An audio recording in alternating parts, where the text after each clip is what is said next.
L'igname, symbole de la coutume kanak, à la rencontre de la civilisation du manioc, au croisement de notre réalité guyanaise. Igname et manioc, deux produits ici et là-bas, marqueurs de tradition.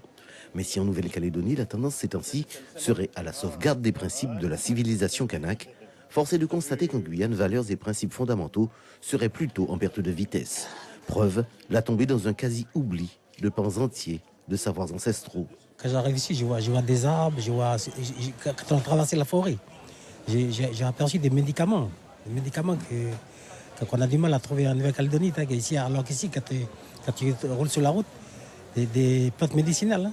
Parce que moi, je suis un guérisseur aussi.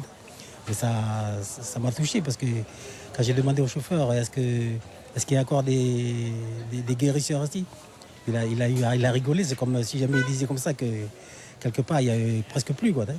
Voilà, mais moi, je serais fier d'être ici pour prendre ces plantes-là pour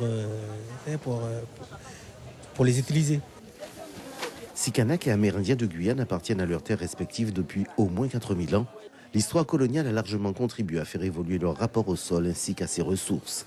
Si depuis 1978, une réforme foncière est en cours en Nouvelle-Calédonie, en Guyane, 90% du foncier reste propriété de l'État. C'est choquant dans le sens où il y a un peuple ici, il y a les communautés, mais en même temps, chaque pays a son propre histoire. Donc le vécu en Guyane et le vécu de la Nouvelle-Calédonie, c'est pas la même chose.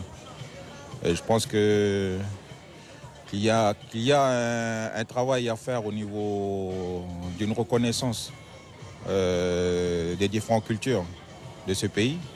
Et il appartient à la population guyanaise et les hommes et les femmes de ce pays de préserver ces cultures-là et puis d'avancer dans le sens où, quelle que soit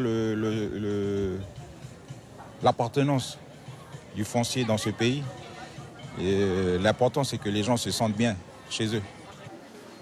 Bien chez soi, à l'abri des traditions et de la coutume. Les vœux pour la Guyane de ces sages venus d'Océanie. Réflexion de gardiens de la parole, de ceux qui croient encore en la palabre, cette autre façon de dire la politique.